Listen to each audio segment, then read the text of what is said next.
Okay, so this is my outdoor area for my sustainable home. I will have trees around it and like a pond area for little fish and amphibians, and then I will have like a fire area for like those nice to keep warm, and then I'll have like little benches out here. And since there's a lot of flowers, I also have bees for also another source of material for honey as a natural sweetener in things like coffee and tea and all that. And then you can see that my house is elevated off the ground. I am using it with, it was aluminum honeycomb, it was called. So this is supposed to represent aluminum honeycomb.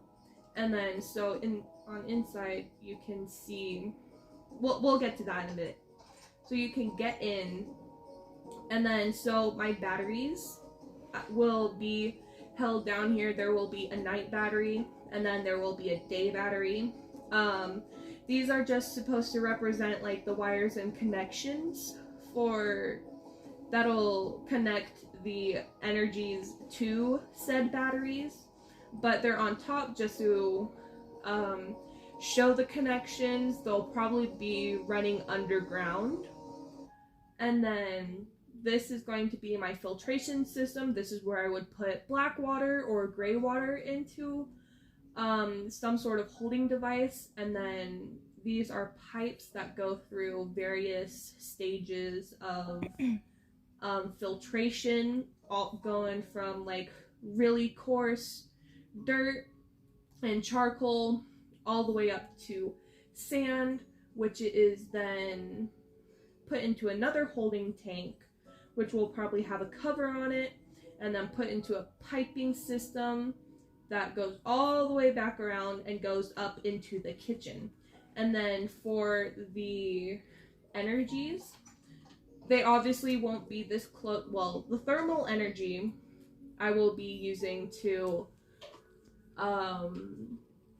power the day battery.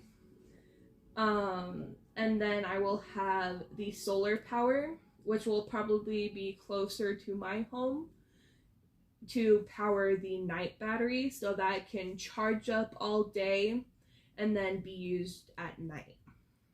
And then thermal energy will probably be a constant energy, but it's always good to have a backup.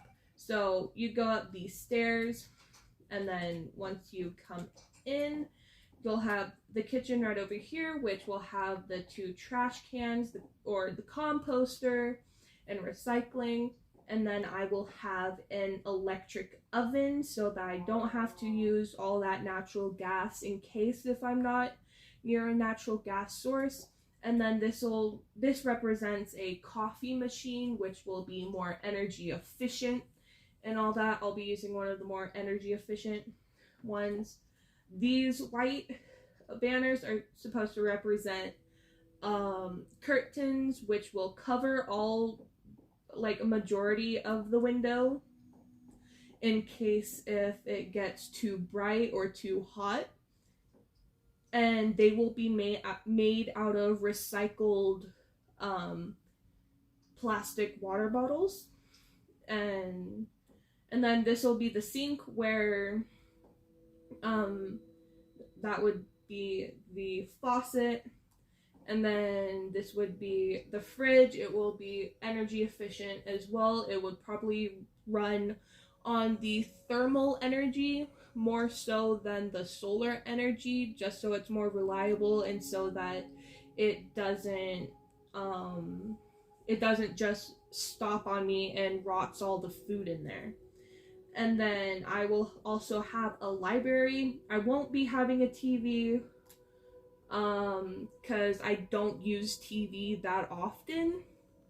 But I will be having like internet access and all that, but it's always good to have a little bit of a library.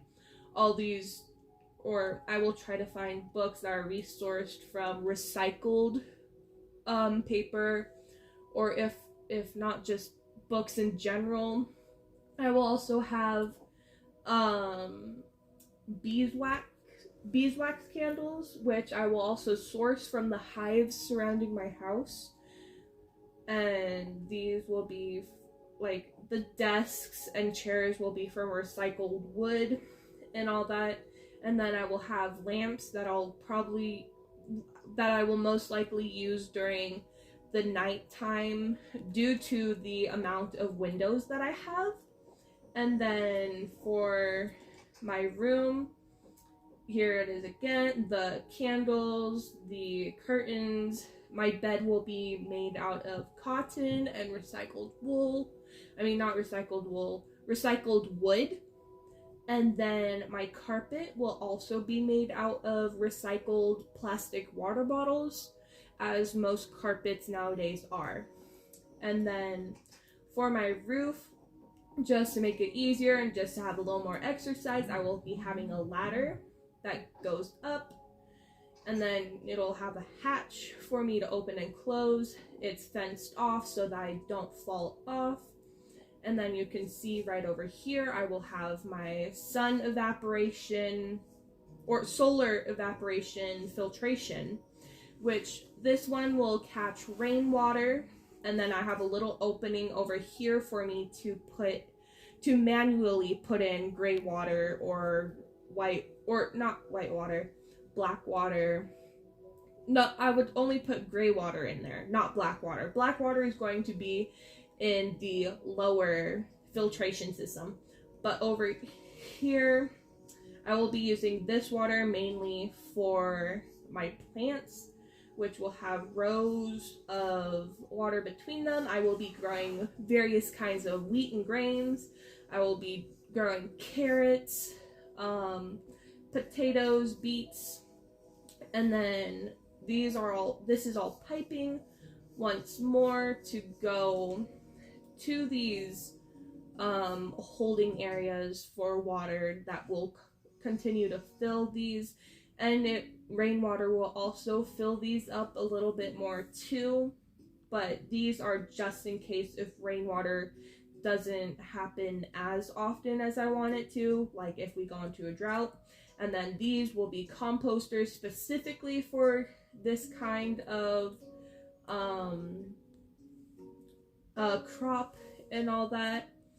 And yeah, that is pretty much it. That is my sustainable house, and I hope you enjoy it.